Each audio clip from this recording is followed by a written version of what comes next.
Universal Disclosure Podcast proudly welcomes Tania Vassie. As I've gotten older,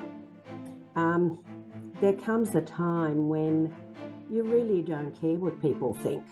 Hi, everybody, I'm here and I'm very much alive. And, the aliens did not abduct me. I wish they had have. I would have had really something wonderful to tell. I was absolutely terrified that I was in really, really big trouble. He didn't say anything. He just hauled me out of class and he took me to a room. And when I walked in there were two gentlemen sitting there waiting for me. And oddly enough, which is something that would never happen today, the principal took me into that room and he promptly left. I was then instructed not to mention this to anybody. I actually told them no, under no circumstances. What I saw was not a weather balloon. It was, as young as I was, I just, no way. So with that, when I insisted that it was not a weather balloon, they then took me into their confidence and made me feel incredibly important. And here were these two men in these dark suits. And the one thing that stuck with me for the rest of my life was their skinny ties. I don't know why, but I can still, in my mind, see these skinny little ties. I didn't associate it with America until I became a lot older and realised that they were not Australian representatives of whatever, that they were American. So that I find incredibly interesting as an adult now. It is evident that things were being hidden. Why would that have happened? Why did the poor science teacher whom we've just lost, why was he threatened? But I can tell you now, though, having stood underneath this thing, there was, to me, it was definitely two-story.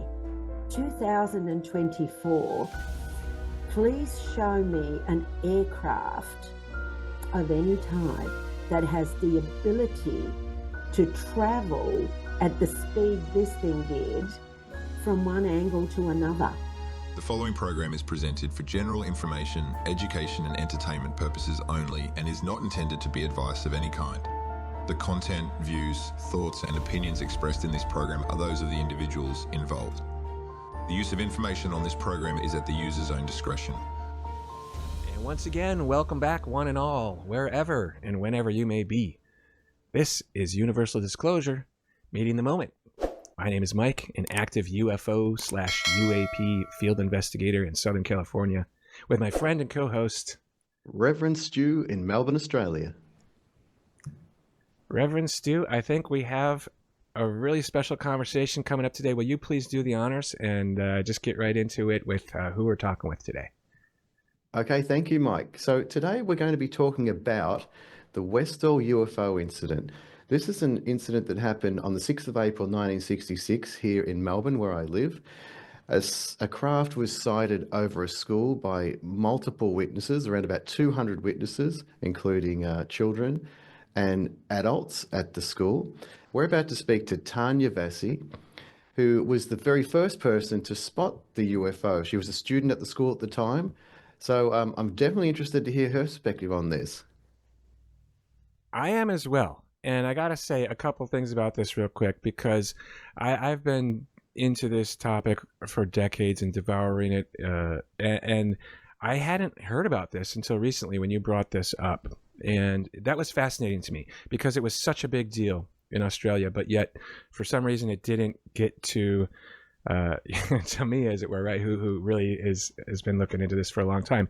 And I think that's worthy of note because as an American, I love my country, but a lot of times we only hear about stuff that happens in our country. I mean, there's a couple exceptions that we can get into at another time, but yeah, I was surprised to not know about this until you brought it up. So I also want to talk about a couple of things because from my understanding, Stuart, we're about to talk to basically like the key witness or the star witness, as it were, like the person who first saw it, and then allegedly was taken away in an ambulance and never seen from again, or at least for a very, very long time.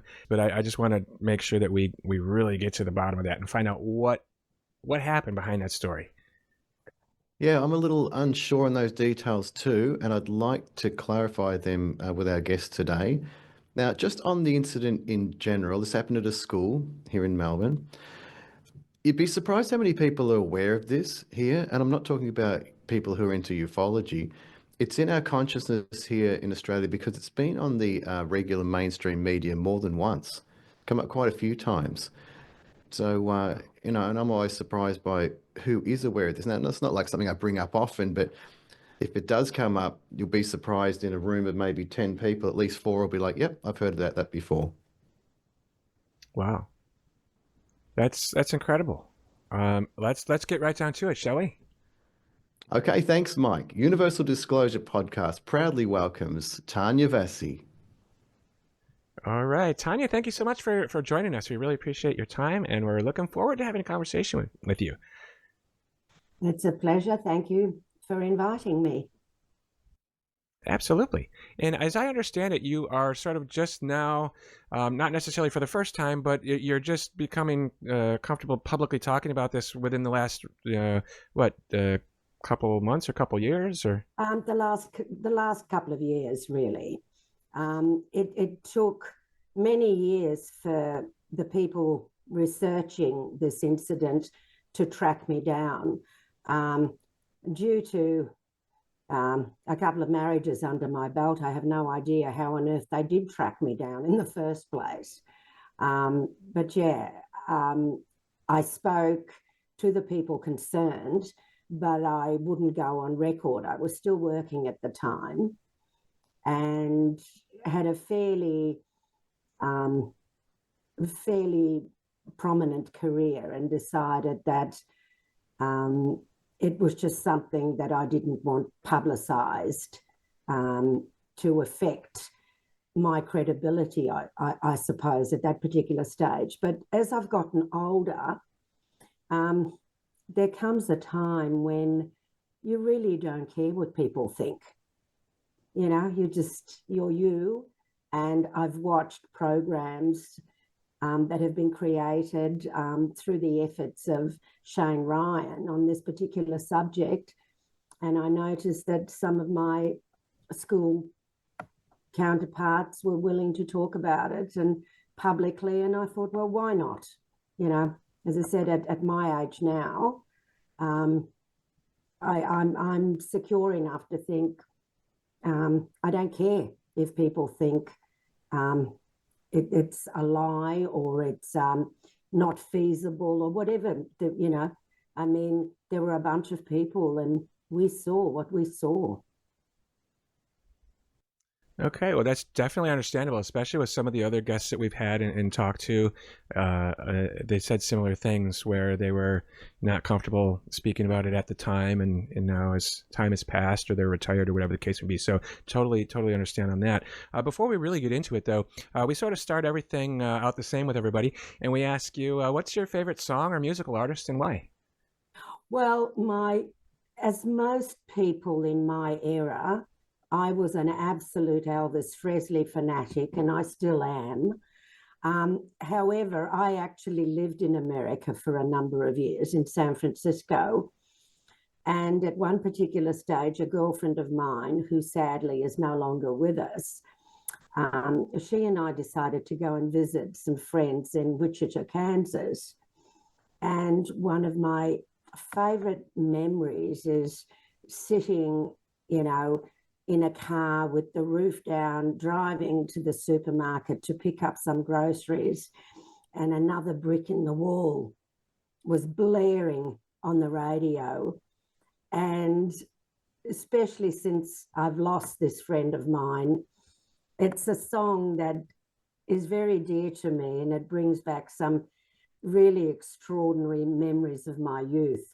So at this point in time, apart from, as I said, absolutely adoring Mr. Presley, that would have to be my most favourite song at this point in my life.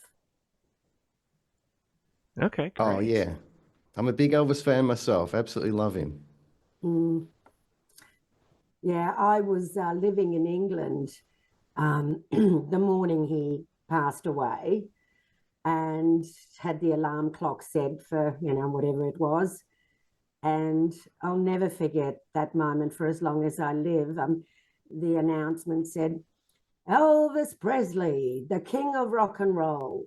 And I just sat up. I think I knew. I was absolutely hysterical, raced off to the closest railway line and bought every newspaper they had, came back, got on the phone, tried to get a flight to Memphis, and it was all booked out by that stage. So I never did make it there. Yeah. And nor did I ever get to see him in person, because when I lived in San Francisco, some friends of mine were going and wanted me to come. Unfortunately, I had a conference in Hawaii, of all places, that week, and I wasn't able to attend. And when I came back from Hawaii and they said to me, and they were Presley fanatics, they said to me, oh, just as well that you didn't see him, because he wasn't too well. And of course, he was gone about a year later. Oh, I So see. it's a bit sad, yeah. Yeah, I believe he passed in, I think it was August 16, 1977. That's correct. And yeah, I was living in England at that stage, yeah. Never forget that day. And Wow. you know what's interesting? On the train, on the way, my office was in the Strand in the city in London, and on the way catching the rail network, everybody on the trains was crying. That's the impact that man had. Very powerful. Mm. Yeah, I definitely believe it. Music. That's sort of why we, in a way, why we start out like that. Because Stuart and I met as musicians on a musician forum, and music really it touches us in a very profound way. And we always like to start out that way to round out the conversation, but also to get an idea of who we're talking to. Because depending on the answer, and when we're always surprised, it's always a great answer. But it just gives us little insights. But nonetheless, as you might imagine, I have a lot of questions I want to ask you. But before I start asking you questions, we like to have more of a conversation kind of thing on this particular channel. So if you can just let us know about what happened at Westall, and what you witnessed. And I believe you were the first. I'd like to maybe dispel some rumors here too, because there's things that I've heard that you potentially ran up to the craft. I've heard that you allegedly were taken away in an ambulance and never seen from again, which we're here with you now, so we want to get to the bottom of that. And who better to talk to than you yourself, right? It is very, yes. I've really put that record straight over the years. What happened was simply we were out on the field playing some form of sport. I can't tell you what it was. For some strange reason, there was no sound as far as I can recall, but I looked up into the sky and I saw this thing, and I'm looking at it and I'm thinking, what on earth is this? And as it came closer, to me, it kind of looked like a flying saucer. And I started yelling out to all the kids on the thing, flying saucer, which is what we called them in those days. Flying saucer, flying saucers, and everybody is looking up. And with that, I took off into the school, belting down the hallway, screaming, there's a flying saucer, there's a flying saucer. And I remember there was a class going on, and I swung the door open, and it was a science class, and I started shrieking, there's a flying saucer. And of course, the kids all got up and ran out. And there have been stories that I have seen on shows where people state there were more than one. That is possible. I cannot say there were, because I saw, if there were more, I only saw one. And that is the possible only because I left the field. So, as I said, I'm not disputing what some of the students saw. It's what I personally saw. When I came back outside, I saw it descend into this field and this wooded area behind us. Of course, we were not allowed to leave the school ground without permission, but I couldn't help myself. So off I took over the fence, and so did a number of other students. I even think that some of them had actually scaled the fence before I did, because by the time I reached a clearing where this thing had landed, it was no longer there. I did not physically see it on the ground, nor did I see it take off like I believe a handful of other students did. But what I did see was I was a kid. I had no idea of measurements and volume, etc. But it appeared to be a very, very large circular scorch mark and flattened grass. So obviously something did in fact land there. I have heard stories that apparently I had passed out or some. I have absolutely no recollection of that whatsoever. However, I was so excited and had been running so hard, it may be possible that I had hyperventilated and, fainted. I mean, it is possible. Some of the students insist it was me and that I was carted off to hospital. And that may be possible, but I don't think it had anything to do with me having been affected by anything unnatural. I think it would have been pure excitement. I have also heard stories from friends who came to visit me. Now, this happened around the time when school holidays were starting. And a few days after that, from what I recall, I've heard stories where a couple of my friends came to see me at home and were told that we had moved, and I was never to be seen again.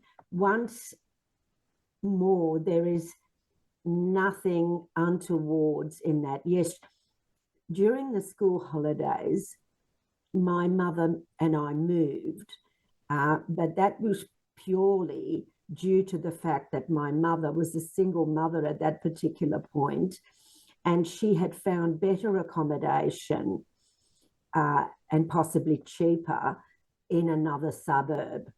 And that is where we moved. And because it was school holidays and there were no mobile phones and not everybody even had a phone at home at that particular stage, I did not contact any of my friends, but there was nothing untowards me disappearing.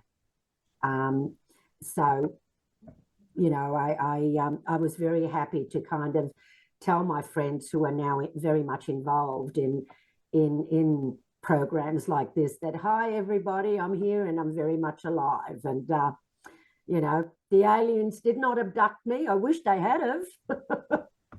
I would have had really something wonderful to tell. So that's the story. But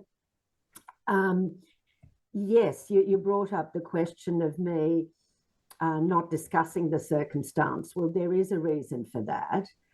And one of the reasons is that the following day, just before, the breakup for the holidays, it may have been one day or 2 days later, I can't recall, I was sitting in class and the principal came in and hauled me out of class.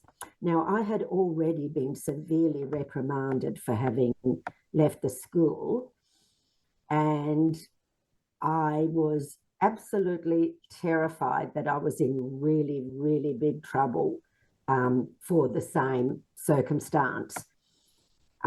He didn't say anything. He just hauled me out of class and he took me to a room that I believe may have been a parent-teacher little interview room. And when I walked in there were 2 gentlemen sitting there waiting for me. And oddly enough, which is something that would never happen today, the principal took me into that room and he promptly left and left me there with these 2 men. Well, talk about being absolutely mortified and thinking, oh, I'm in real big trouble. Anyway, they were lovely. They ended up asking me question after question in various different forms. They were asking me the same things. What did you see? Blah. What did you hear? Blah, blah, blah. And I just kept repeating the same story. And I was then instructed not to mention this to anybody. The media had started gathering around the school at that particular stage because kids were going home telling parents, parents were telling friends, and it became a bit of a, media frenzy. And they specifically asked, please, don't speak to any of the interviewers outside. We just don't want. And I kind of queried things. They then told me that, silly, what I saw was not a weather balloon. It was, as young as I was, I just, no way. So with that, when I insisted that it was not a weather balloon, they then took me into their confidence and made me feel incredibly important by telling me, well, look, we'll confide in you, just in you. Please don't mention this to anybody. Look, it is some government things that we're testing, but we just don't want anybody in the world to know about this because, it could be very bad for Australia. So, I think what they were trying to tell me that in the best interest of, national security and God knows what. And I think that was one way of trying to placate a child who they thought might go out and really let everybody know what they did see. And I had then made this promise that I would not discuss it with anybody. And would you believe I did not even tell my mother. Now, that was very easy at the time because my mother spoke very poor English. So whatever I didn't want to tell my mother in those days, I didn't, and she didn't know any different. Even if I wanted to ag school, I would write a note to my teacher and make my mother sign it. And Mum thought she was signing an excursion. I think she didn't know. I was a devious little kid. The one thing that was interesting, you've got to remember, my parents, we only immigrated in 1963. This circumstance occurred 3 years later. So, there was still a slight language barrier for me. And I remember looking at these 2 people and thinking, wow, you're funny. Now, I came from a working class immigrant family, I did not see people in suits too often. My parents' friends were factory workers and butchers and, you know, menial labourers. And here were these two men in these dark suits. And the one thing that stuck with me for the rest of my life was their skinny ties. I don't know why, but I can still, in my mind, see these skinny little ties. And I was in absolute hysterics when the film came out. What was it? The Men in Black. Oh, yeah. Yeah, and do you remember the thin ties? Well, that is exactly what those men looked like. And also, I realised listening to them that they sounded like the people on television. And that particular stage of our lives in the 60s, an incredible number of television programs. There was very little Australian on the thing. It was all American. And it struck me that they sounded exactly like the people on television.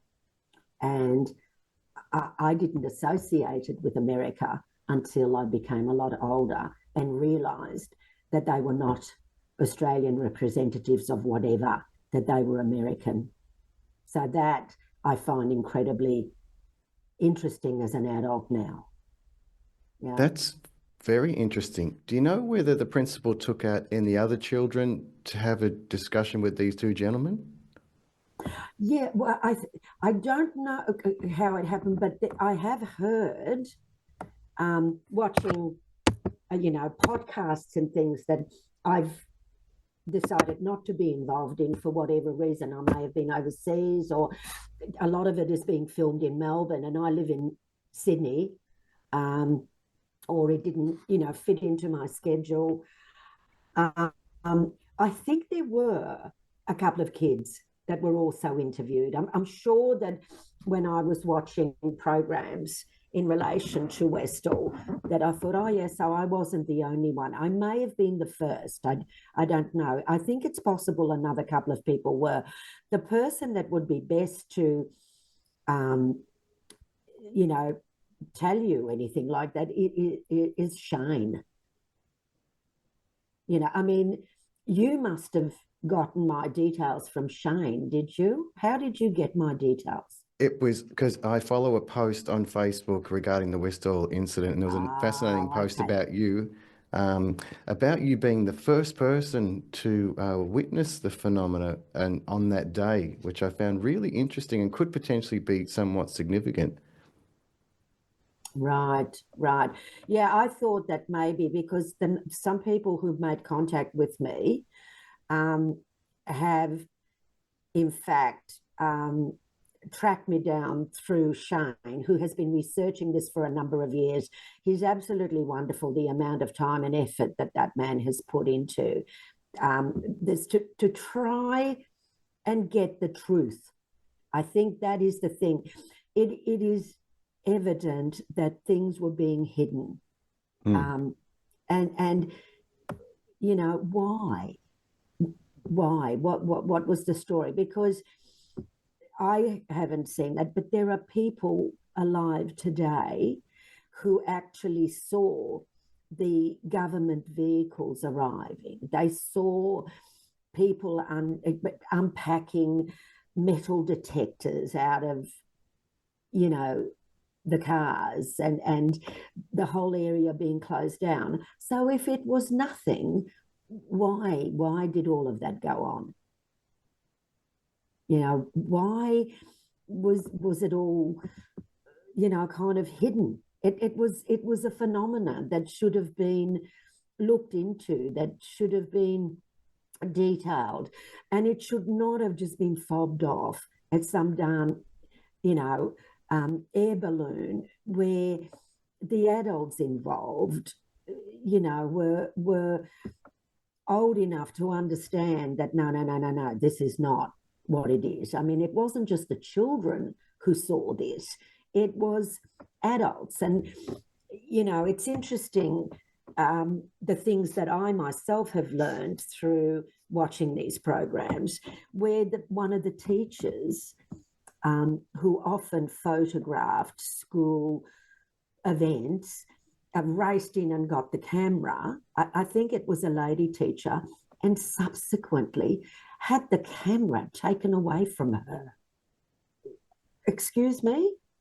So why would that have happened? Why did the poor science teacher whom we've just lost, why was he threatened?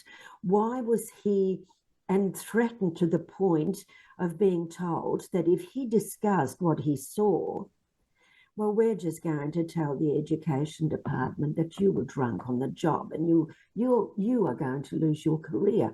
I mean, that's on record. As I said, he's only just passed away. But on the podcast I did, a couple of years ago, he too was on that podcast and, put that down on record. Are you kidding me? The man was threatened. I mean, I wasn't threatened. I was a child. So they ended up being rather nice to me and put me at ease. But an adult teacher was threatened and another teacher had the camera confiscated. It doesn't make sense. It just proves that something out of the ordinary occurred on that particular day. And like the rest of the world, that anybody who's interested, I too would very much like to know exactly what it was. I mean, I know what I saw, and the pupils who have been asked to draw independently what they saw is very similar to what I would have drawn. I don't remember the lights in my sheer excitement, but the one thing that I do remember specifically is the fact that it was a two-story craft. And when I say a two-story craft, I mean that there was a very, very large circular bottom, right? And then there was this dome type thing, this bowl on top of that bottom circular thing. So the top dome was a heck of a lot bigger than, in fact, what ended up landing, the bottom of it. It wasn't feet, it must have just, the entire solid round thing landed. It wasn't just feet coming down. It was some sort of a circular, I don't know what you would call it, underneath the craft. Did it look like a crop circle, or was it more burnt, more scorched? It was scorched. It was somewhat scorched and flattened. Yeah, it was scorched. And to me, look, to this day, I can't tell you what size it was. I don't know if it was, a few meters, if it was 100. I don't know. To me, as a child, it looked rather large, if that makes sense. But I'm not, there's no way in the world I can say, oh, yes, it was so many meters by so many meters. But I can tell you now, by having stood underneath this thing, there was, to me, it was definitely two-story. Yeah. Wow. So I didn't want to interrupt, but I wanted to sort of maybe recap. So from what I'm hearing, in terms of the idea of you may have gotten taken away in an ambulance, that it sounds like it's potentially possible, but you don't remember it. And if it did even happen, it's not because of you got too close to the craft or anything like that. Is that? Well, that's what I believe. I mean, I've never been an overly physically active person. I'm a lazy cow. So I did a little bit of sport, but not very much. So for me to have gotten all excited and taken off, I can imagine having overdone that, and exerted myself.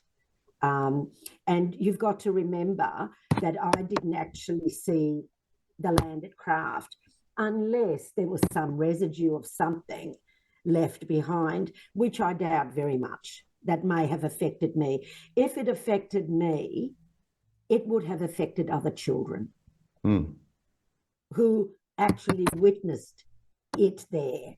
So why would it have only affected me, if that makes sense?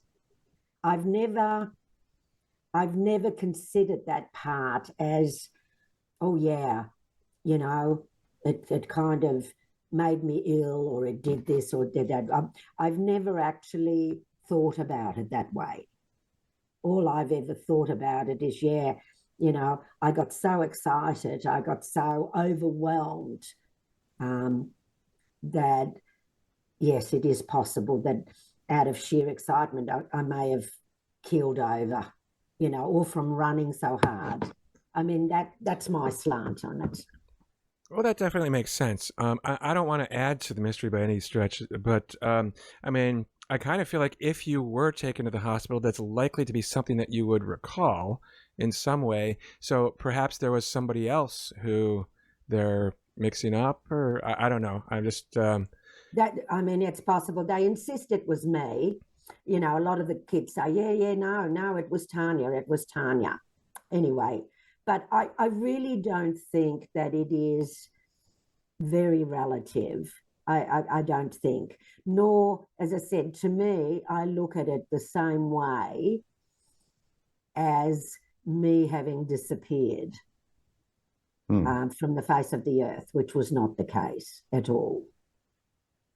Well, that's another thing that I wanted to touch upon again too, because it sounds like there may be a little element of truth to it as a coincidence where you were sort of moving around a bit, and that's correct. You may have moved at that time, but it again, if that were to be true, that it has nothing to do with I mean, obviously there's some type of cover up going on here, but that doesn't add to it, I guess, is what I'm trying to. That's correct. I mean, there's no mystery in relation to that. The only thing I can tell you, yes, I was the first one to see something that was definitely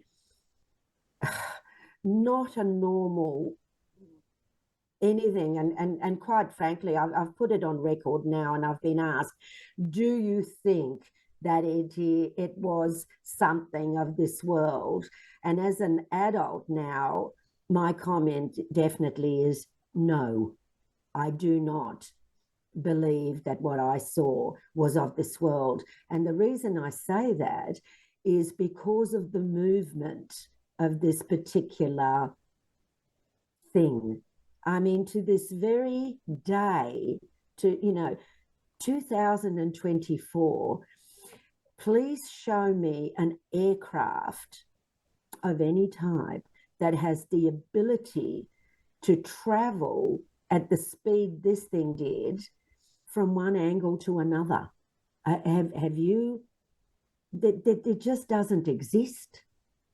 It doesn't exist even to this day. Or that's, if you can forgive me, I don't know all the details. I actually just learned about this event not too long ago when we started this, and Stuart told me about it. And what, if you don't mind going over, like what angle or what type of movement did you see what the craft do? Well, you've got the craft. It's sitting here. It kind of slowed down, and I don't recall a humming noise. As far as I'm concerned, maybe it was still fairly high up when I initially saw it, but in my mind, it was silent, and there was this thing that was just sitting here, and then all of a sudden it chuffed over there, in this straight line, and then it zigzagged somewhere else.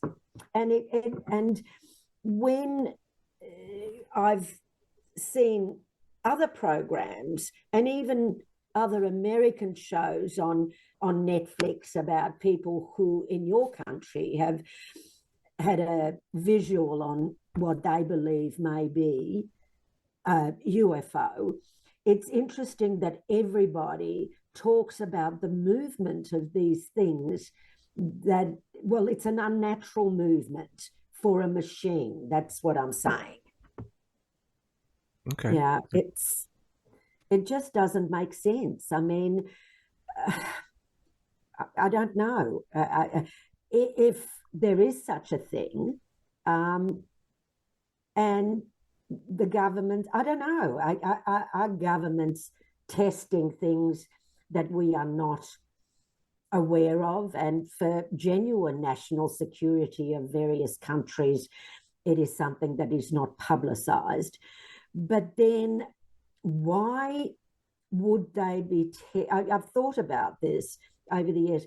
Why would they be testing when during times that people can see these things? Because it only adds confusion. You know, why would they not be testing out in the middle? You take Australia, for instance. My God, we are a vast country with so much of our land out in the middle of nowhere from thousands of miles that, you know, there's nobody, there's nothing. Why would they not be testing out in an area like that?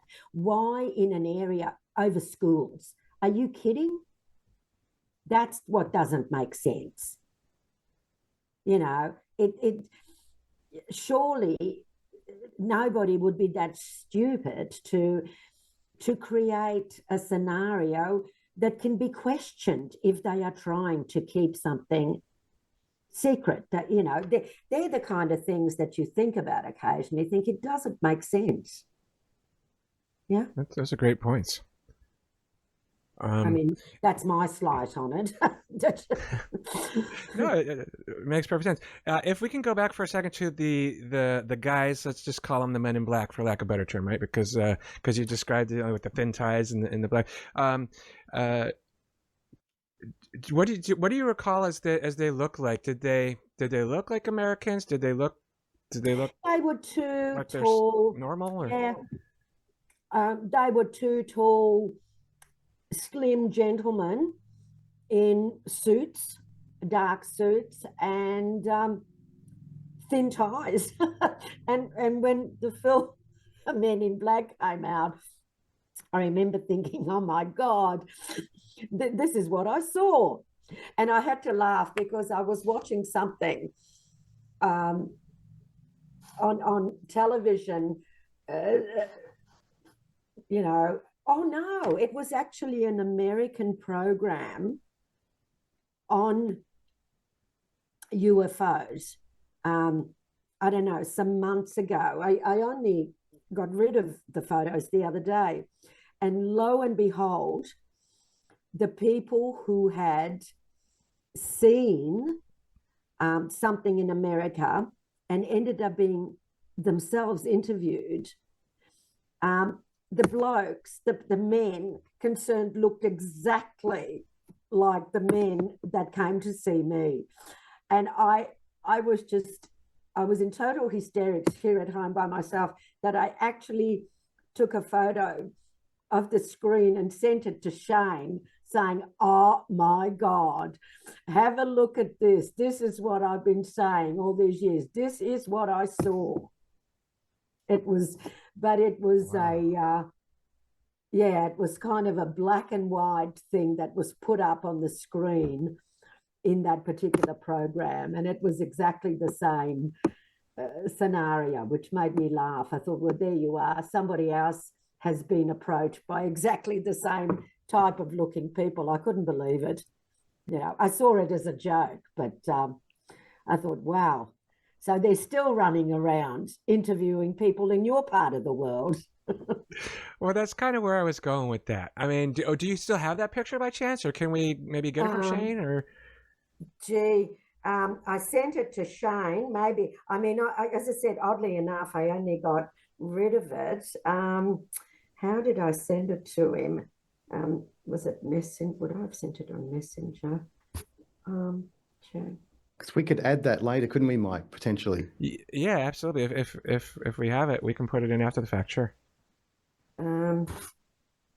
Tania, can I ask you how many days after you observed the phenomena were you speaking to these two gentlemen? The next day?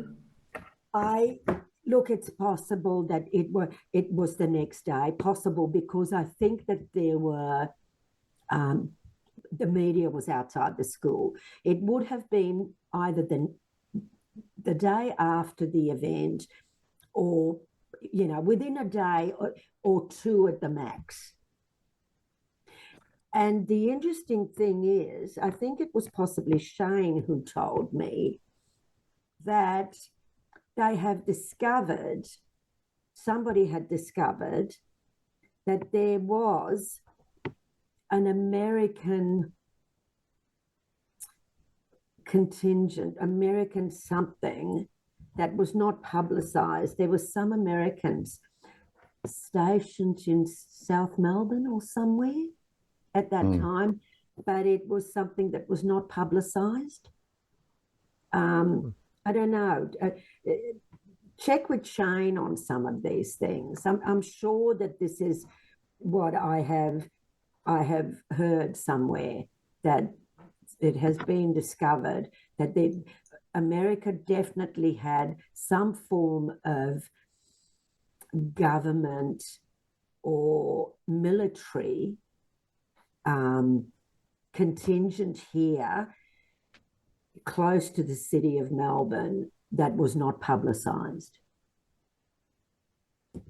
Yeah. Okay. So whoever they were already stationed here. I can tell you they would not have had the time to fly in. That's what I'm saying. Yeah, that's what I was wondering myself.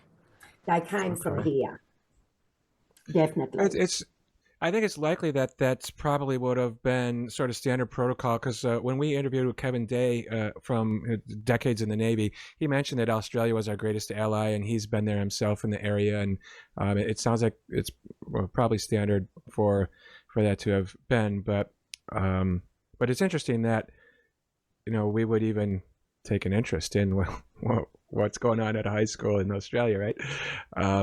So another question I wanted to ask about these guys is, I don't want to ask any leading questions, but do you have any recollection, or can you describe a little bit more about like what their faces looked like, or? No, look, they just looked like normal, what we refer to as blokes. In Australia, they were just normal men. They were just normal looking men with short haircuts and hats. They had the men in black hats on, apart from the skinny ties. But I think in those days, a lot of men still wore hats. I think that was in the 60s. I mean, you weren't around then, but men only stopped wearing hats, I think, like the older generation, towards the end of the 70s, I think. You'd still find the old codgers in hats, for years. So I don't think it was unusual that they had hats on. So maybe you look, yeah. Well, it was unusual for me to see anybody with hats. As I said, I came from a working class background, so people didn't dress like that. Yeah, I remember my dad had a bunch of hats, really cool looking hats, when I was growing up too. So I think that's so. The reason I was asking that question though is because sometimes these folks are described as being very pale complected, or almost looking like they're not human. Or something like that. So I just kind of I don't recall that. To me, they just look like two ordinary men. Okay. Yeah. I really don't. Yes, I have heard that before, but to me, I don't recall that. I just recall as two normal looking men. Fair enough. Appreciate that. Tania, are you aware that there's been more than one incident like this at a school? One of our previous interviewees was Reverend David William Parry. He talked about seeing a UFO at his school, in the schoolyard with other school children there. I'm also aware of the aerial incident in Africa. multiple witnesses. Dr. John E. Mack went and interviewed the children. And actually, with that incident, they got the children to draw depictions of what they saw. Did that happen after Westall? I don't think that I was asked to draw anything. I don't recall. I really don't.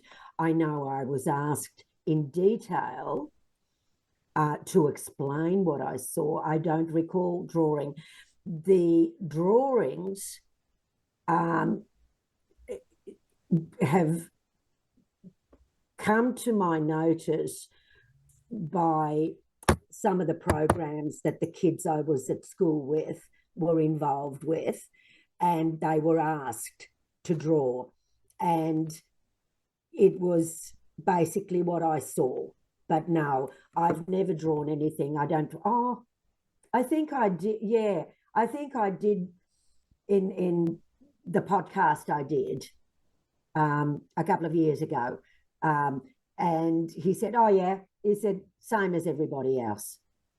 Yeah, so there you go. So the same sort of thing. Yeah. But no, I don't recall being asked to draw anything at the school. I don't remember. Yeah, I mean, hey guys, you know, I've just turned 70. We're talking about a long time ago. Well, you look fantastic, by the way. So, thank you.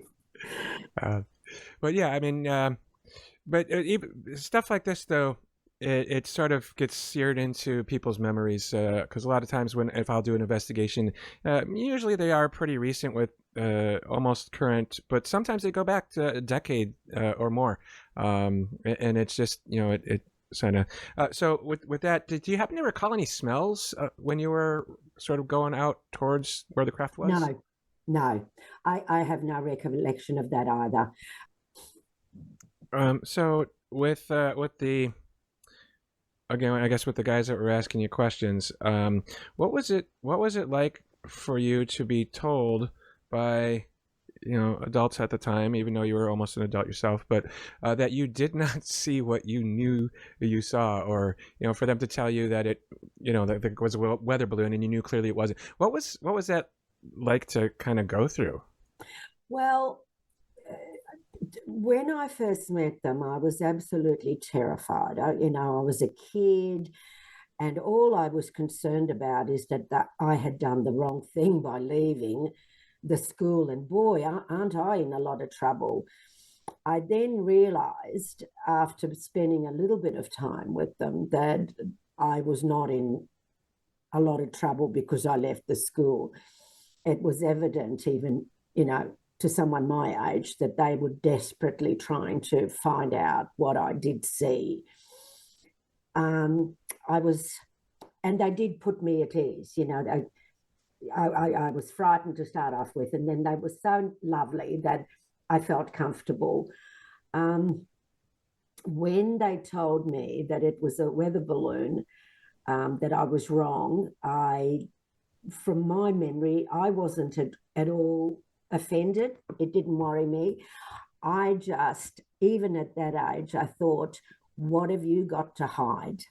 So it didn't have a negative effect on me. As a matter of fact, I would say it had a positive effect on me, because I thought, whoa, this is interesting. What are you hiding? As young as I was, I mean, I wasn't a silly kid, you know. I thought, whoa, this is interesting. What are you hiding? So, yeah, it didn't upset me. It didn't anger me. It didn't frighten me. I just thought, oh, you know, we really did see something that is different.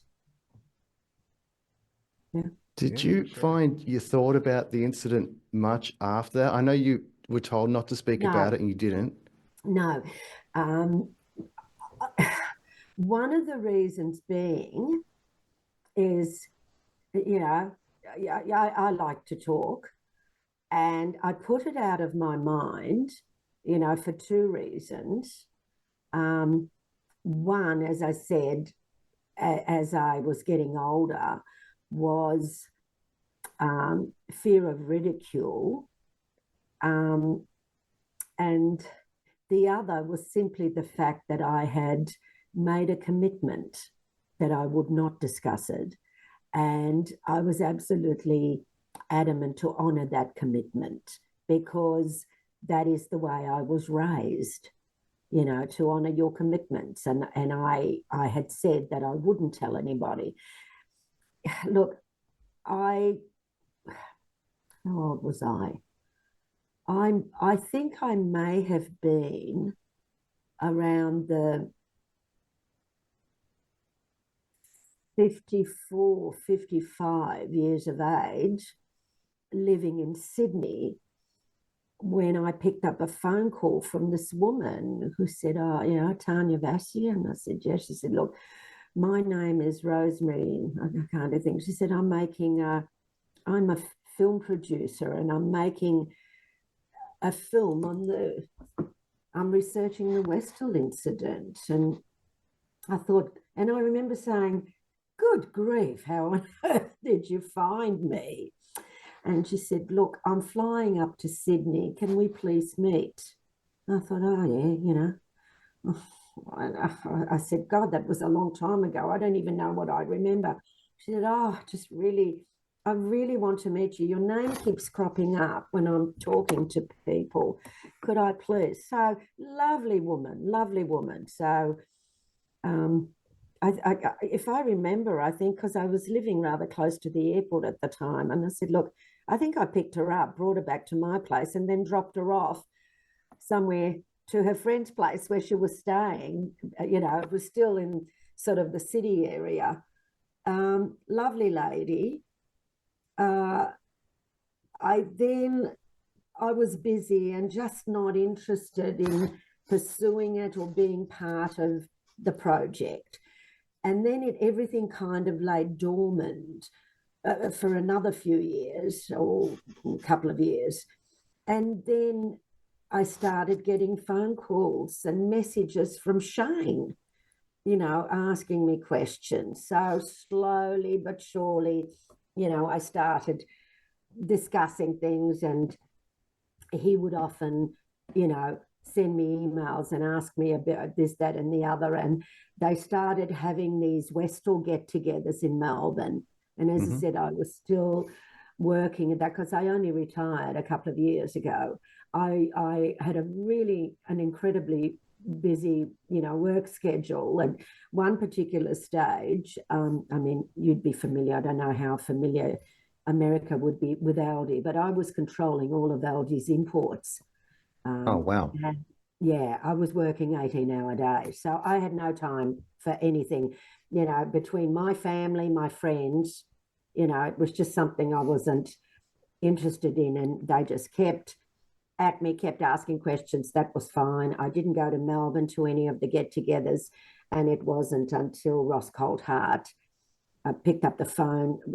I got a message from Shane saying, "Look, Tania, he is bothering me. He's doing another, you know, thing. He's written a book on it. He's blah, blah, blah. Please, he just wants to talk to you. Please, will you just talk to him?" And I thought, "Oh, okay."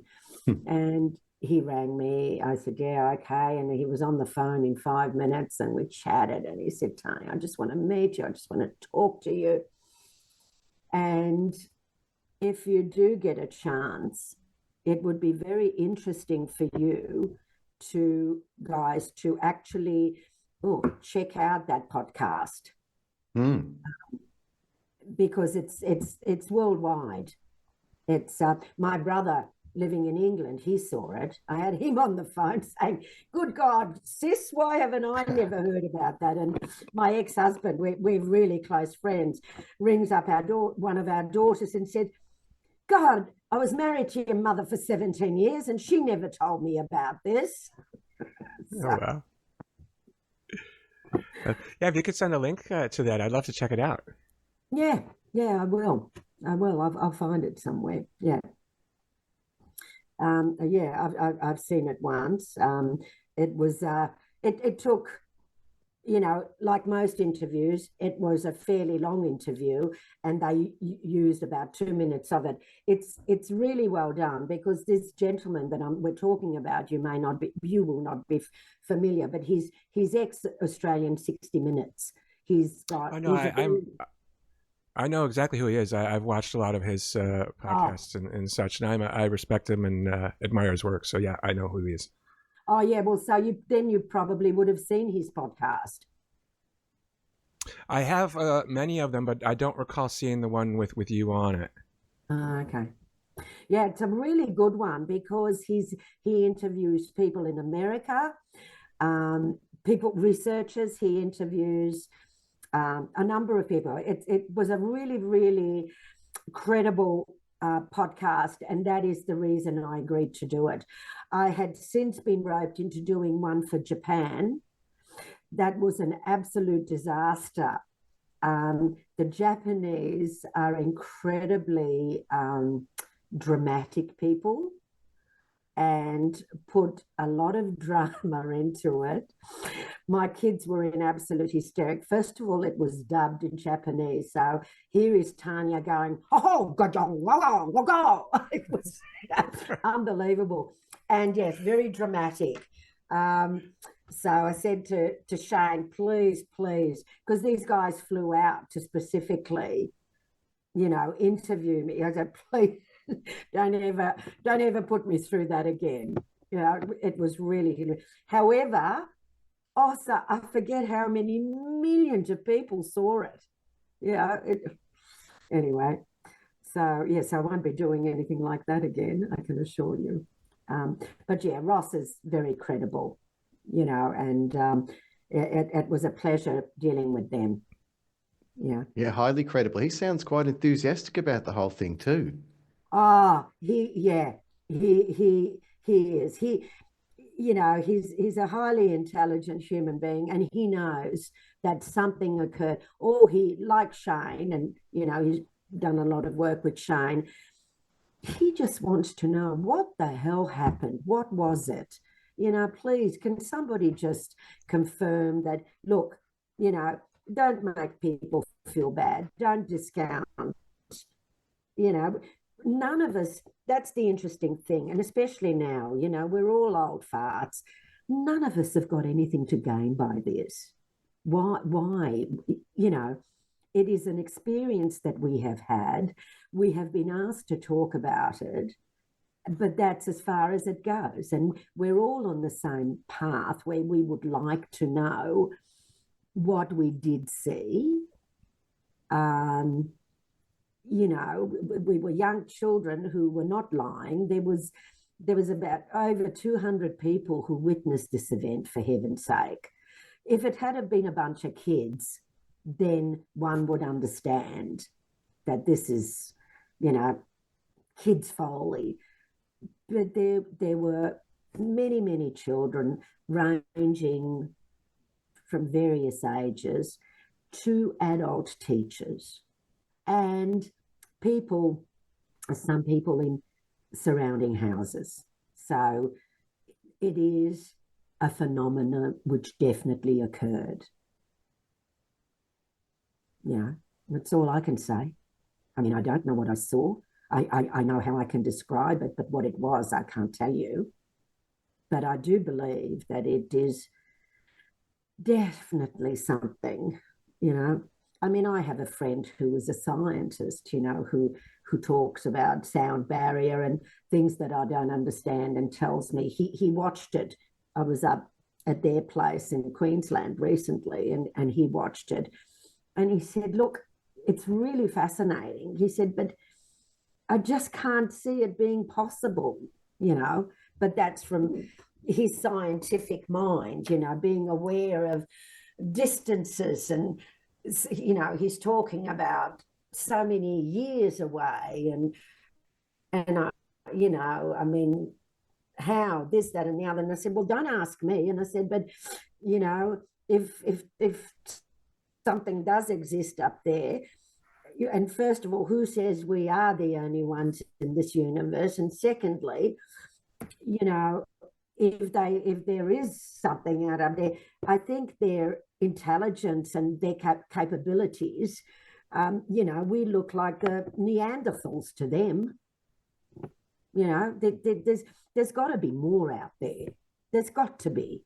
How can we be the only ones in the solar system, for God's sake, you know, in this world. It just doesn't make sense. Oh, I don't know. definitely ponder those questions frequently. Well, Do you this is mind if I it. And I ask mean, here you? you are, you guys, you know, you're ministers, for heaven's sake, you know, and here you are, so at least Sure it is. I'm not. something. I am, and Mike is an active UAP field investigator in California with MUFON.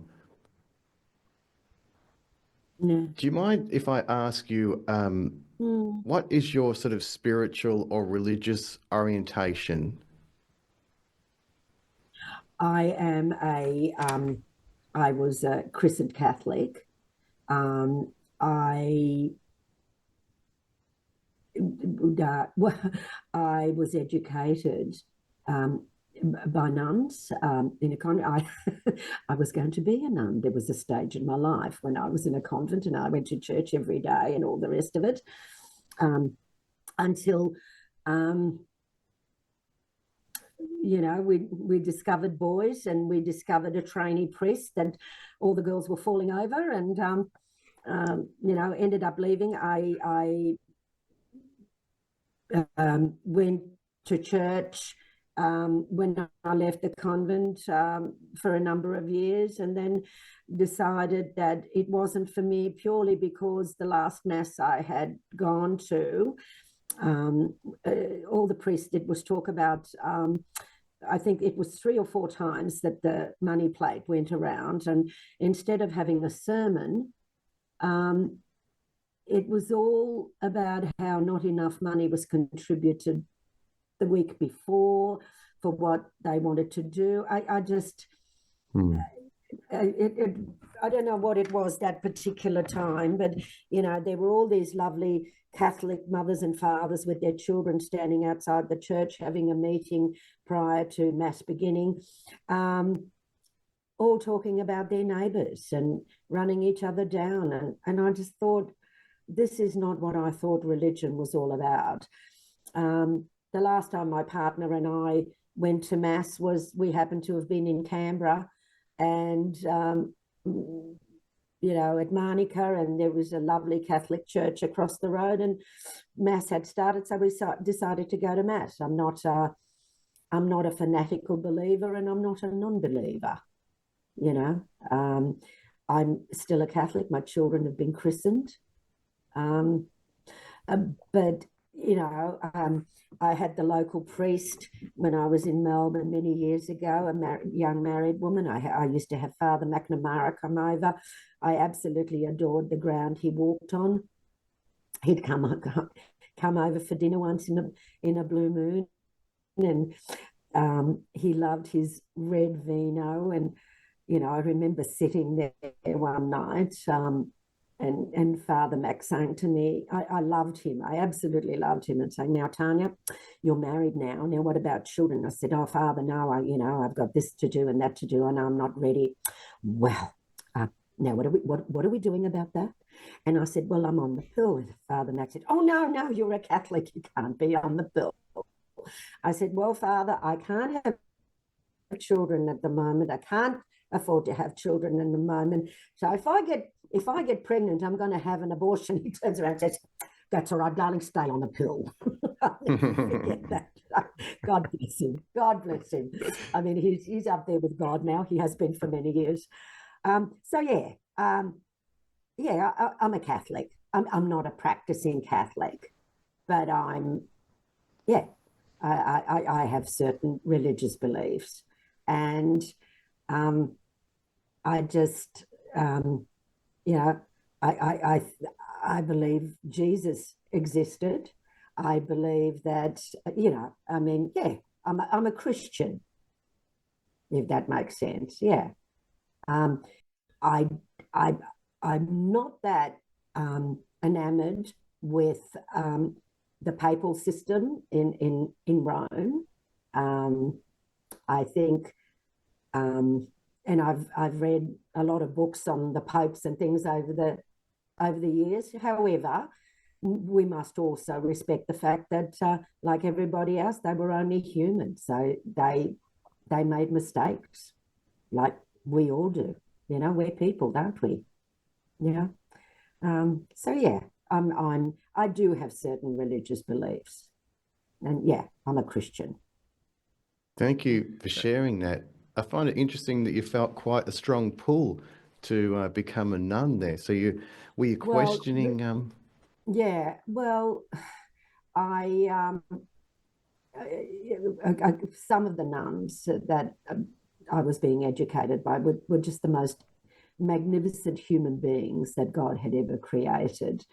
There were also some who were cruel, not very nice.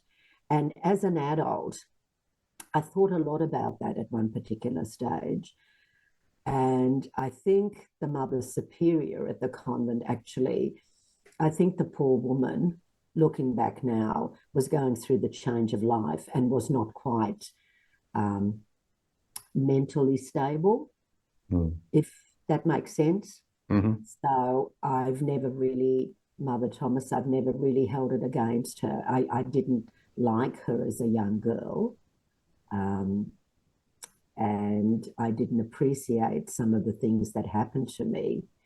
Um, but as I said, I had enough compassion as an adult to realize that the lady was probably terribly unwell, if that makes sense. It does. Beautiful If perspective.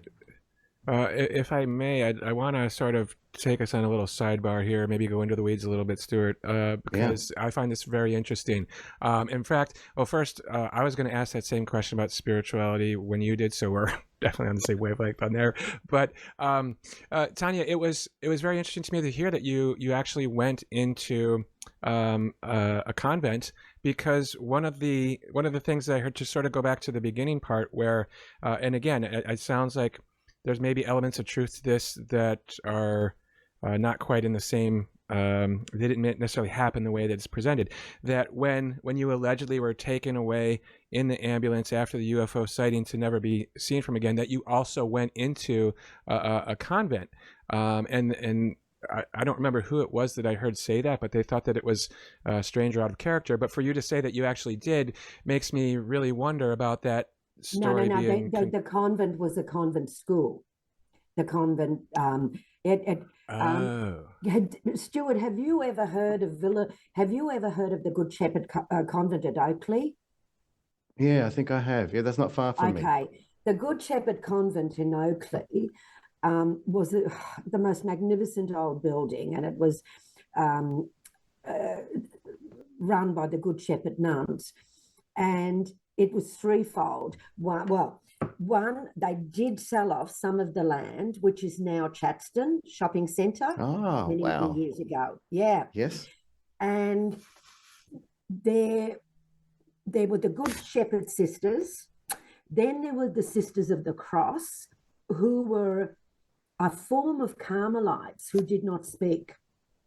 Sisters in Brown. So there was a section in the convent. It was a great big compound. So there was that.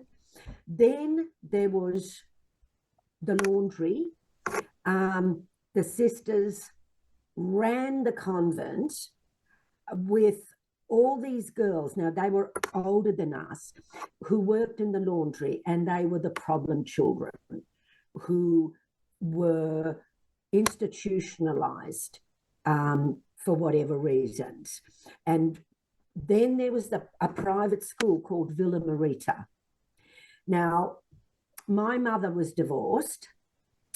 After leaving school and starting in a new high school, my mother, who we were living in South Oakley, and my mother was working at Bosch in, kind of Springvale. You'd know the areas. Yep, I do. Yeah. Now, my mother was riding a push bike to work every day. Wow. And I was left at the age of 13, I think, sort of to my own devices. Somebody told my mother that I was seen up on the street corner with a bunch of friends smoking. And Mum was extremely concerned about me and my future, and she certainly wanted me to have a far better future than she had and wanted me to be well educated. And I had informed my mother that I was going to leave school and go to work at the local shop or whatever, like some of the other European children did. And my mother had an absolute fit. And there was a woman at Bosch by the name of Mrs. Kenny, who I believe was some sort of a HR person to look after the European ladies. You got to remember they all kind of stuck together. There were the Greeks, the Yugoslav, the Germans, the Austrians. Our really basic language at home was German, so none of them learned to speak English very quickly because they were just got lazy. They had people to communicate with. And Mrs. Kenny was this lovely woman, and she really liked my mother. And she said to my mother one day, Stephanie, you don't look very happy. And Mum said, no, I'm worried about my daughter, blah, blah, blah. And so, oh, she said, you know, she's 13. It's that precarious age, and anything could happen. And I've heard she's up there with boys smoking cigarettes. And yeah. Mrs. Kinney said, well, Stephanie, would you consider putting her into a private school? And my mother said, well, wouldn't that be wonderful? But I'm having trouble surviving. I don't have that kind of money. She said, well, there's a school in Oakley. You know, we were in South Oakley. She said, it's a beautiful private school. Some of it subsidised by the government. She said, but my sister is a nun there. Would you like me to have a chat to her? And Mum said, well, yes, you know. Anyway, lo and behold, I get carted off for a meeting to the thing, and they take me on. Magnificent schooling. Absolutely amazing. And I think it cost my mother a handful of dollars a week because the nuns supported me. And it was a beautiful school. They taught me English. They taught me an incredible amount of things. They taught me how to be a lady, like the old-fashioned nun's way. You were not to fold your legs, and ladies don't do this, ladies don't do that. But they were wonderful. And I really did receive a fabulous education. And to this very day, I still remember Mother Scholastica sitting down with me because I spoke with a very heavy accent. And there's no such thing in the European language as it just doesn't exist. So all of us were saying the book, the this and that. And so I still remember Mother Scholastica sitting down with me and making me say over and over again, the feet of the duck went over the fence before the tail. I'll never forget that. And I did shorthand and typing, and, you know, they taught me how to sew, they taught me how to cook. So it was very good. But there were circumstances too that were not healthy. And, you know, when I left, so I would have gone in there when I was about 13 and a half.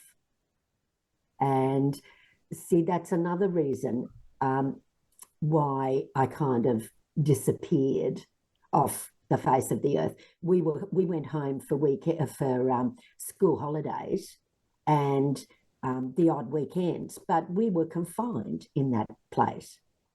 And at Westall High, there was a Mr. O'Brien, and he was our sports teacher.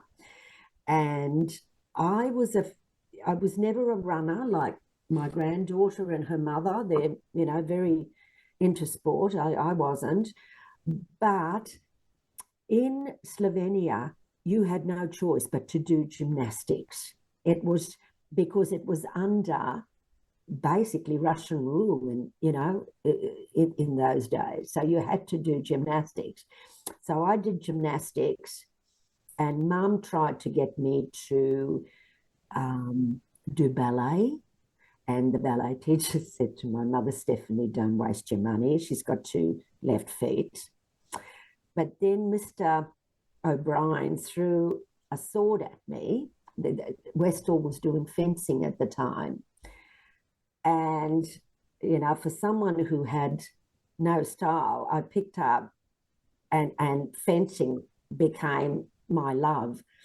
And unfortunately, Mr. O'Brien told my mother that I was Olympic material. He said, I've never seen anything like it. For a girl who's had no training, he said, I've got trouble, you know, keeping up with her.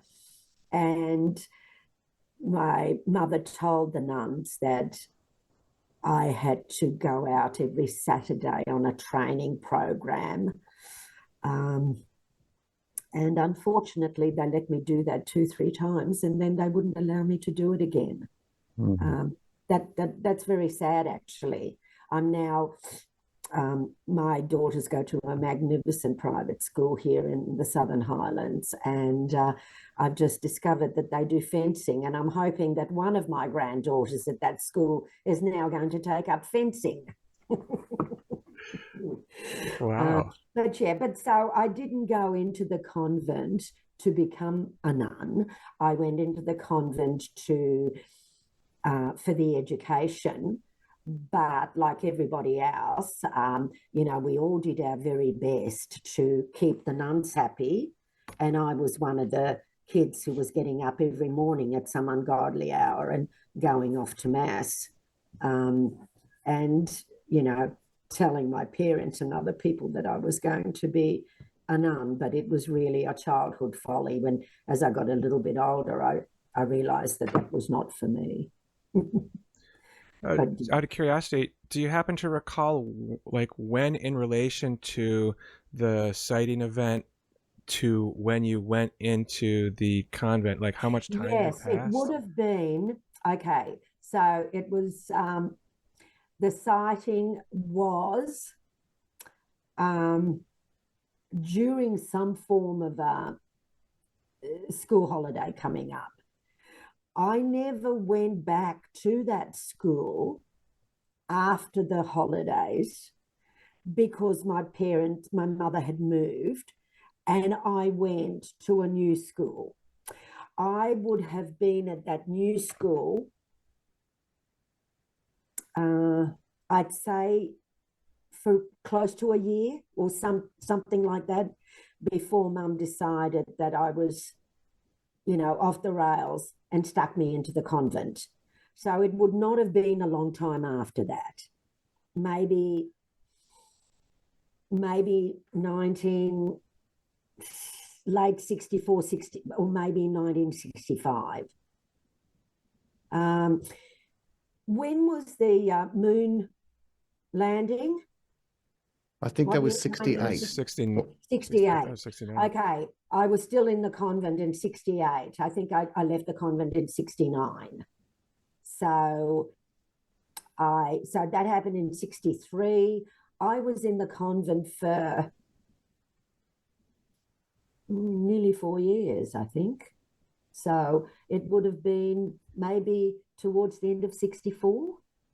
I don't recall completing my first year in the new school. Maybe I did. I don't know. Maybe Mum stuck me in there after the Christmas school holidays to start the new year in, you know, in the convent. I mean, look, as a kid, time means nothing, you know? Yeah. No, I'm starting to see, though, how this... You can't look it up now because the convent, sadly, no longer exists. It's been pulled down, the magnificent old building. I believe that there were protests and things. I was living overseas at the time. And let me tell you, I would have been the first one there with banners. It is the most magnificent old building that should never, ever, ever have been torn down, ever. Yeah, it's very sad, very sad.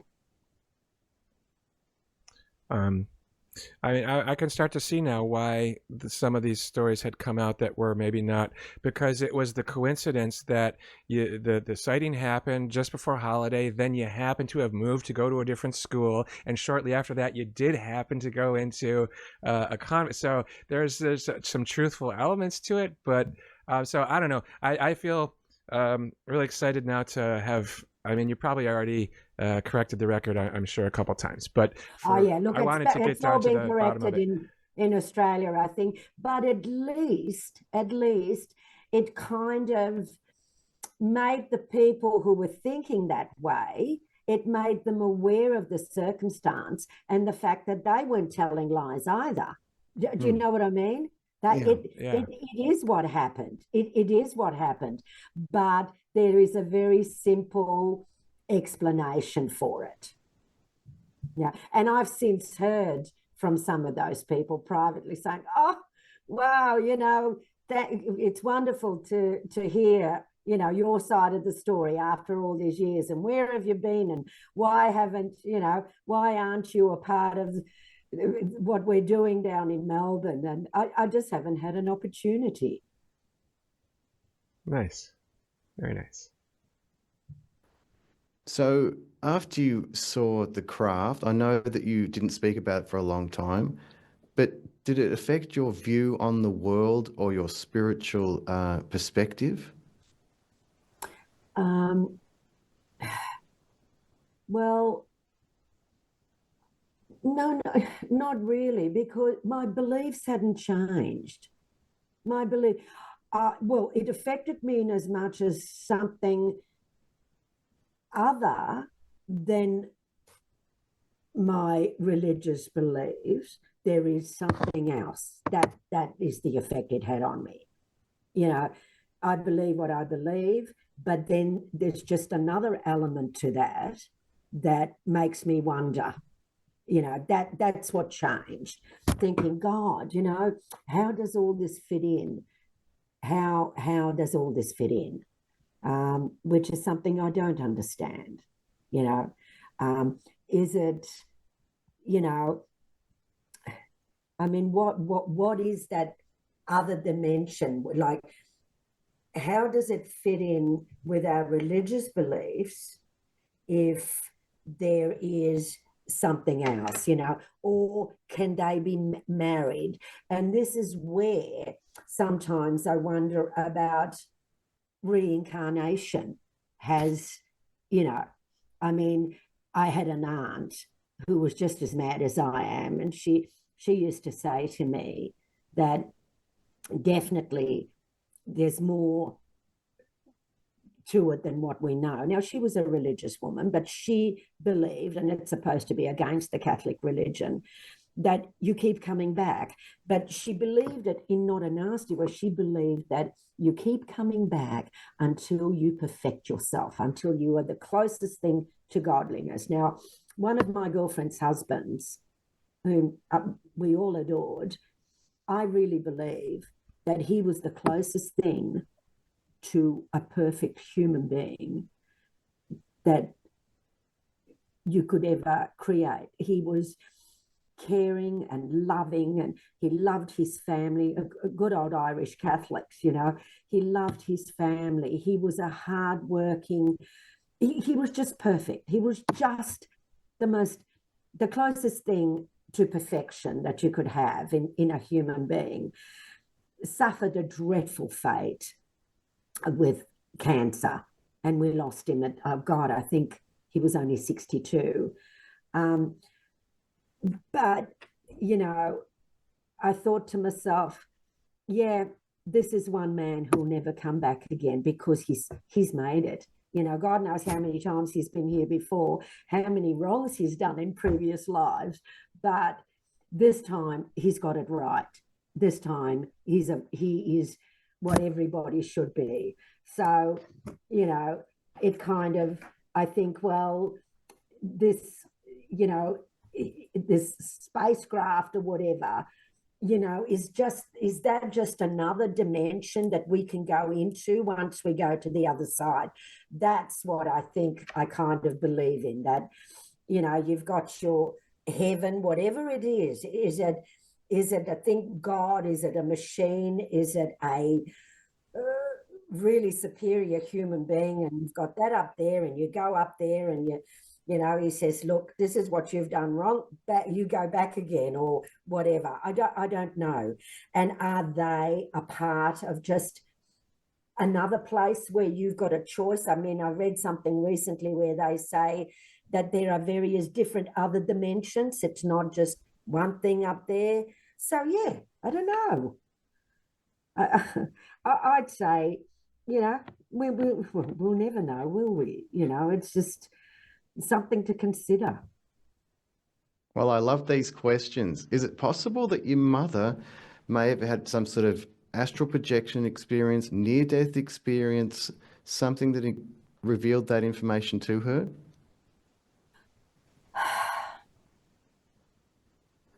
Um, my mother, my mother was psychic. Aha. My mother was psychic. I can tell you that now. I remember Dad saying my mother woke up in the middle of the night, grabbed Dad and said, Mama's gone, Grandma in Europe. And he said, oh, for heaven's sake. She said, Mum's just gone because she and Dad, I just saw them at the end of my bed. And Papa said, yeah. Well, a few hours later, when it was morning time in Australia, my uncle rang and he said, Mum's died. Now, explain that, you know. It's what Mum believes, that she saw her mother. She believes that she saw her mother and father at the end of her bed to come and say goodbye. So, Wow. and yeah, Mum often made comments about this, that, and the other. It was, I know, and oh, I feel it, or yeah, I don't know, but yeah, we always referred to Mum as the witch. Okay. The reason I picked up on that is because when you were talking about Elvis Presley earlier, you said I had a feeling that something had happened, and I thought Yes, maybe you get intuitive feelings too. maybe I do. I don't know, but yeah, I look. Well, maybe it was the tone of the voice in the announcer. It was, you know, Elvis Presley, the king of rock and roll, and I just went cold. I just knew. I Mm. knew what the result was going to be. You know, I don't know. Um, I mean, yes, I've had some strange experiences, you know, in my life with bits and pieces, and even um, I'll often, you know, I swear to God, I feel my mother at places. And when Ruby was a newborn and, well, little baby, it got a little bit older, and I'd be changing her nappy, Ruby would end up looking, I'd be at the end of the change table changing her nappy. She would look straight past me and she would start smiling. And Mm. I would say, Hi, Mama, how are you? um, Based on what you're telling me, I feel like your mother would have been quite receptive to hearing about your experience. oh, look, with the flying saucers thing, and I think I could look. I saw my mother saying, yeah, of course you did. That's what I thought at the time. Yeah, of course you did. You sink a flying saucer. Yeah, of course you did. I don't know. Um, just out of curiosity, have you seen anything else since that time that would be sort of similar or unclassifiable? You mean those kind of experiences? Yeah, more like a craft type of thing as opposed to like a spiritual. I mean, however you want to answer it, really. But like have you seen any other UFOs since? No, Uh, no, no, no. That was my only experience with something of that type. Definitely. What about other stuff, though? I feel like there's something there. Oh, If you want to get into it. There's yeah. I mean, I've had some really odd experiences in my life. Yeah, definitely. Things that have made me believe in, that there is. I'm sure I believe that there is. You do come back, definitely, definitely. I've had experiences, a couple of strange experiences in that regard. Like nothing horrible, but simple thing like I'm traveling through France. I have a very close girlfriend. Sometimes people say that you are meant to meet certain people, that it's all preordained. I have a very close girlfriend, and I'm traveling through France, and she is in Greece at that particular stage, and we have decided to go out and do a tour of the chateaus. And we get to this particular chateau, and I say to my partner, oh my God, I've been here before. I have been here before. Even to the point where inside I turned around and I said to him, I can tell you what is in that next room. And he's kind of looking at me, thinking, yeah, okay. And I had this incredible desire to talk to this particular girlfriend of mine. So I just decided to ring her and say, because we were on the same timeline. Oh, that's what we're doing today. What are you doing in Greece? And I couldn't get a hold of her. And I got so distraught that I couldn't get a hold of her that I rang a girlfriend who was traveling through Italy at the time and talked to her instead. I just thought, and I said, I can't reach Sylvia. I'm so upset. And, Danielle laughed at me. When we were leaving this particular chateau that I swear I knew, I said to my partner, I have to buy something for Sylvia. I have to buy something for Sylvia here. So off I go, and and buy a couple of cushions, for her, and remove the inside so that I could easily carry them. And my partner bought me a book on chateaus while we were there, which included this one. So we get back to Australia, we all meet, blah, blah, blah, blah. I'm over at her place one day and I give her these cushions. And I said, I really missed you one day, and I bought these cushions for you from this particular place. And she said, that's lovely. And then a few weeks later, I went over with the book and I said, have a look at this, because she loves old buildings and, all that sort of thing, and loves France. And we're flicking through the chateaus and we go to a particular page where Chambreau is, and we open it up and she says, oh my God, I've lived there. And I thought, are you kidding me? Are you kidding me? I'm looking at her. I said, what? She said, I know that place. I've been there.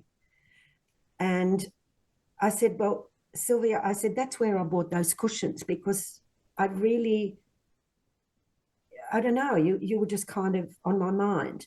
And then when I was moving down here to a home around the corner, I bought a 12-seater dining room table, because I entertain a lot. And when I've got all my kids and everybody home, trust me, it's filled up, right? And I had a huge lounge and a huge dining room that could take that. Anyway, when the table gets delivered, it was dwarfed by the size of the room. So I rang the people I bought it from, and I said, look, I know that I've had the bottom painted white, you know, the legs, you know, so that it kind of stood out against the wooden floor. And he said, yeah, what's the problem? And I said, can I have the bigger one? I said, this one is dwarfed in my room. And he laughed. He said, not a problem, come back. So I went back on the day that it was delivered back to just have a look at the bigger one.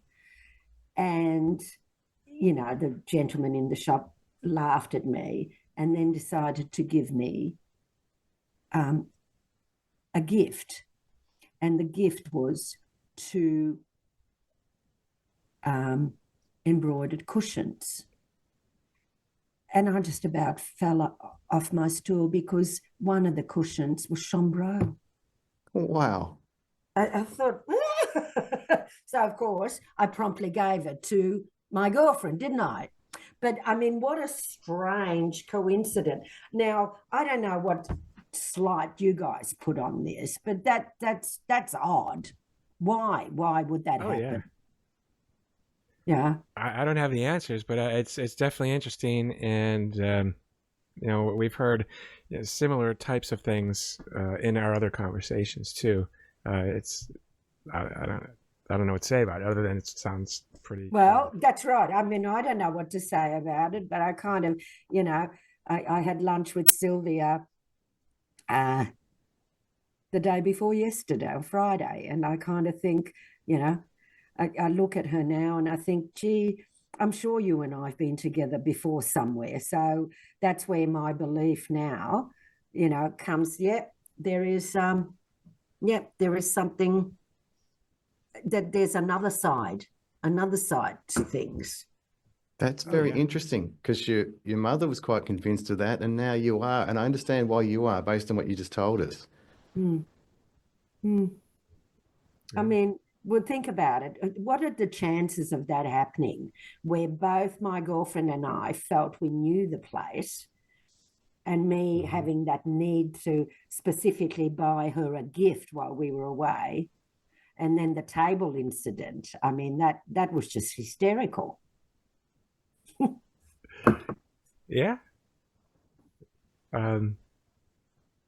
Yeah, those are really cool things when it's I don't know what to say about it, but I know. I think it's like a clue in a way of like that there is more to this, and you know, that's the overall topic of UFOs is I think more now today than before, where people would sort of like UFOs are UFOs, and you know, spirituality or ghosts or whatever are separate things, but we're starting to sort of figure out like, yeah, they're sort of all interconnected, and there's gray areas, they just mesh together.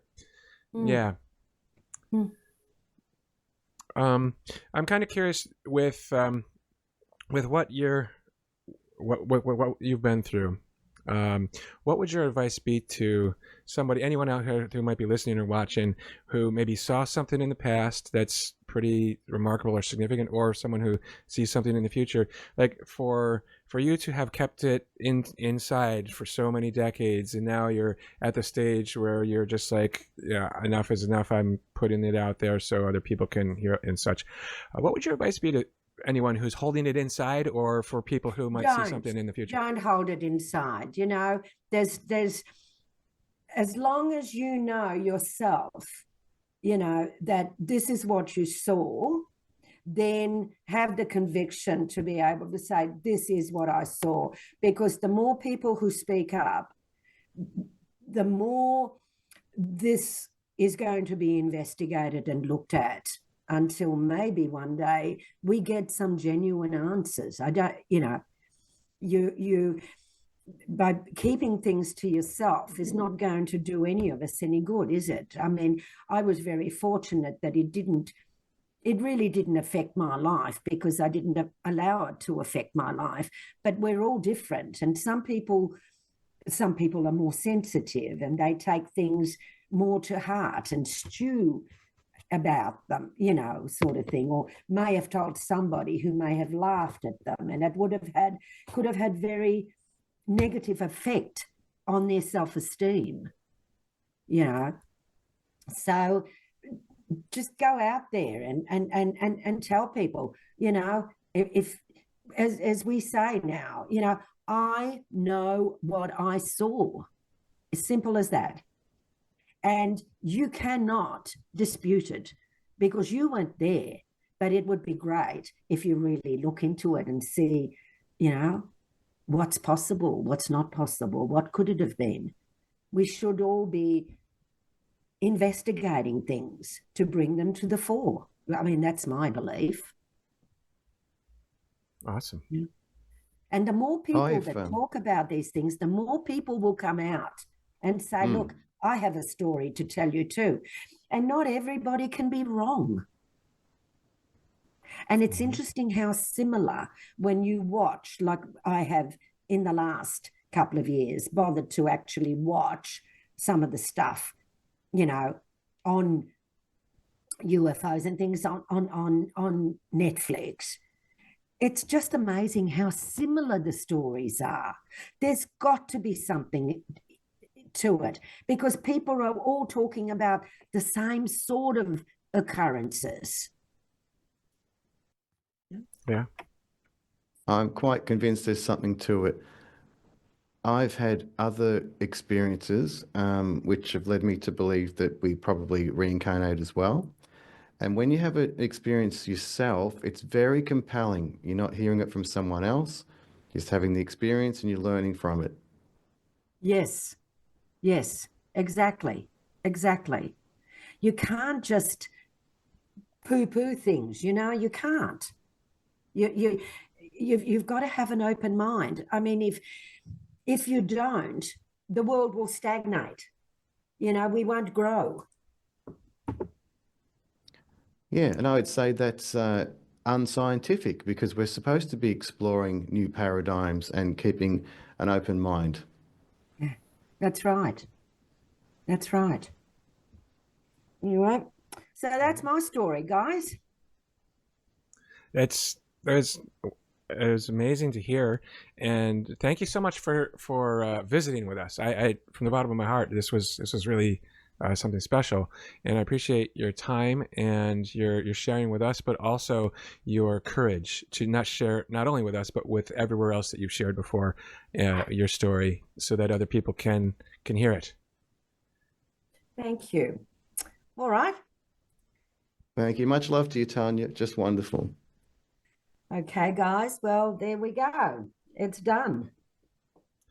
Wow, Reverend Stu, that was a beautiful interview. I almost cried at the end, quite honestly. I mean, she's such a genuine, beautiful person. That was fantastic. I thought it was fantastic too, Mike. Just an open-hearted, beautiful, transparent person. I learned a lot from that, and I've still got a lot I need to absorb. Have to have a bit of a think about some of the things she brought up. Me as well, and especially because I'm just sort of, this is a newer case to me. You brought it up to me when we started doing this little show here that we're doing, and I hadn't heard of it before. So I did a little bit of research on it, and that's why I was asking all those questions to try to figure out what the mystery is. And it's making sense to me now, like how she was taken away in an ambulance and then she disappeared and then went to a convent. It's all, not all. It's partially true and a series of coincidences, but nothing sinister about it. Yeah, isn't that interesting? I found that aspect super interesting, and the point she made about those data points were accurate, but a different narrative was created, the way the lines were drawn between those dots, which is kind of a fascinating phenomenon in itself. It is. Yeah, it definitely is. Yeah, just when you're trying to reassess or recapture what happened. Now, I really liked your questions on the, if we don't mind using the term, men in black. I'm glad you delved more deeply into that. Thanks. I always try to put myself in the perspective of someone who's out there listening to the conversation, and not only the questions that I have in advance that I want to ask or whatnot, but when it's coming out, like what is the listeners going to want to hear? Like what questions should we be asking on their behalf as well? But it's also a curiosity for me too, because she said something. I almost did an impression, because in the 1940s and the 50s, everybody talked like this on the radio and the TV, and I was kind of wondering if they had that tone of voice which if I would have, we would have went down a whole nother into the weeds with that. So wow, I held back on that. Would have been right there in the weeds with you, my friend. But I think it's pretty interesting that she sort of remembered that aspect of it, and that makes me wonder about. Anyway, read between the lines. Well, I think what she was getting at, was they had American accents, and